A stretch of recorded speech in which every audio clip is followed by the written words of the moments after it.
पाय धुवून आलेल्या सख्या भावानं भर रस्त्यात बहिणीच्या पोटात चाकू खुपसून खून केलं. तोवर गर्दी जमा झाली, पण एकाही माणसाचे हात त्या माथेफिरू भावाला थांबवू शकले नाही. आणि थांबवणार तरी कसे? ते तर घडलेल्या घटनेचं मोबाईल मध्ये प्रेक्षेपण करण्यात मग्न होते. घटना दुसरी. रस्त्याच्या बाजूला झाडीत दोघा जणांवर कोणी हल्ला झाला. मित्राचा जीव गेला. मुलगी जीवाच्या आकंतानं अर्ध मेल्या रक्तबंबाळ अवस्थेत गुडघ्यावर सरकत सरकत रस्त्यावर येऊन मदतीची याचना करत होती. तिथेही गर्दी जमा झाली आणि मोबाईल काढून शूटिंग करण्यात सगळे मग्न झाले. अहो, कुत्र्याला जाळताना, बहिणीला तडफडून तडफडून मारताना, अर्ध मेल्या रक्तबंबाळ अवस्थेत मदतीची याचना करणाऱ्या, त्या गर्दीत हात देऊन माणुसकीची जाण निभावणाऱ्या एकाही मायकाला तिथं हजर नव्हता. अहो, खरं तर तिथं माणूसच गैरहजर होता. आणि तोच माणूस शोधण्यासाठी मी संजना तुकाराम वराडे इयत्ता आठवी आपल्यासमोर विषय मांडते. गर्दीत माणसांच्या माणूस शोधते मी. खरं तर कोणत्या तरी महान कवीनं म्हटलं आहे, बंदूक रक्षकाची बनवेल बक्षाम्मा, झोपेल भयमुक्त अशी एकही रात नाही, माझाच देश आज माझ्यात राहत नाही, गर्दीत माणसाच्या माणूस जात नाही, गर्दीत माणसाच्या माणूस जात नाही. अरे मित्रांनो, किड्या मुंग्या, पशुपक्षी, रानेवने, झाडे झुडपे या साऱ्याच्या पसरात जगणाऱ्यांपेक्षा थोडासा तर्क मेंदू, दोन हात आणि दोन पाय लाभलेली जमात म्हणजे माणूस. ज्याच्या हृदयात श्रद्धायुक्त प्रेमाचे अखंड झरे वाहतात ना, तोच खरा माणूस. आहार, निद्रा, भयमैथून या चार गोष्टी पशुपक्षी करतातच, पण पाचवी विचार करण्याची शक्ती त्याच्यात आहे ना, तोच खरा माणूस. माकडाची शेपटी गेली, तो दोन पायावर उभा राहिला. तो चालू लागला, तो पळू लागला. त्याच्या बुद्धीची धाव एवढी की तो चंद्रावर जाऊन पोहोचला. त्याच्या बुद्धीची झेप एवढी की तो मंगळावर जाऊन पोहोचला. त्याने समुद्र काबीज केले, त्याने जंगलं ताब्यात घेतली, त्याने नद्या अडवल्या. आणि इथंच खरा घोळ झाला.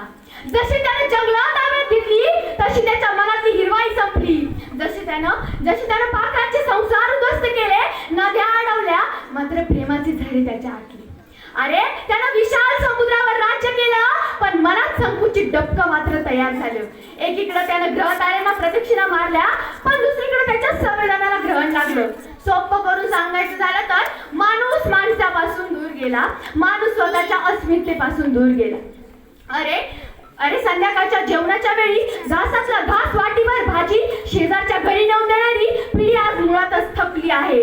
अरे, रात्रीचा शिळा मसाले भात, चपात्या सकाळी कचरा कुंडीत टाकताना एखाद्या फुटपाथवरच्या लेकराला त्याची गरज असते. आणि तेव्हा आम्हाला वाटतं की आमच्यातला माणूस हरवलाय. आणि इथंच पाडगावकर म्हणतात, या झोपड्यात वाहून आली ही गटारे, चिखलात हुंदक्यांच्या माणूस शोधतो मी, कोलाहलात साऱ्या माणूस शोधतो मी, गर्दीत माणसांच्या माणूस शोधतो मी, गर्दीत माणसाच्या माणूस शोधतो मी. अरे मित्रांनो, गर्दी कुठे नाही. राशनच्या दुकानामध्ये गर्दी, हॉस्पिटल भोवते गर्दी, रेल्वेमध्ये गर्दी, बसमध्ये गर्दी, पण आसपास लोक उपाशी आहेत, लेकरं शाळेविना आहेत. अरे, हॉस्पिटलमध्ये कवळ्या कळ्या फुडल्या जात आहे. शेजारच्या प्लॉट मधल्या आजोबा औषधाविना एकटेच आहेत हो. हे आणि असं सगळं वाचण्यासाठी आमच्या आजच्या पिढीला वेळ नाही हो, आमच्या आजच्या पिढीला वेळ नाही.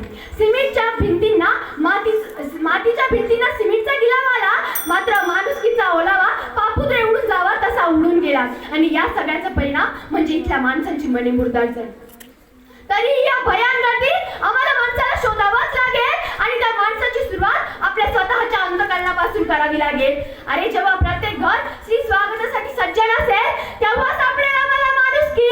अरे, जे एखादं झाड विनाकारण तोडताना कोणी दिसेल ना, आणि स्वतःच्या लेकराप्रमाणे त्याला जो कवटाळून उभा राहील ना, तिथे सापडेल आम्हाला माणुसकी. आणि त्या हिंदू, मुस्लिम, सिख, ईसाई हे शब्द जेव्हा गाडले जातील ना मातीत, आणि त्याच्यातून खऱ्या अर्थानं उगवून येईल ती म्हणजे माणुसकी. आणि त्यानंतर कधी त्या व्यासपीठावर आम्हाला हा विषय मांडण्याची गरज असणार नाही, कारण त्यानंतर ती गर्दी असेल ती म्हणजे माणुसकीच्या माणसांची, अस्सल माणसांची. शेवट नामदेव ढसाळ म्हणतात, चंद्र सूर्य पिके पडतील असे सचेत कार्य करा, एक टीळ सर्वांनी कुरतडून खावा, माणसानेच सुख रचावे, माणसानेच माणसाचे गाणे गावे, माणसानेच माणसाचे गाणे गावे.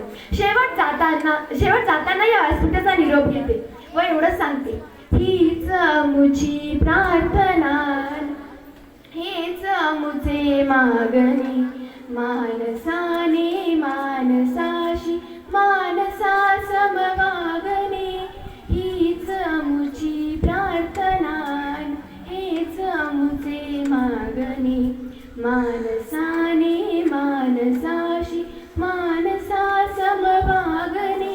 या मंचावर मला बोलण्याची संधी दिल्याबद्दल मी सर्व मान्यवरांचे आभार मानते व इथेच थांबते. जय हिंद, जय महाराष्ट्र.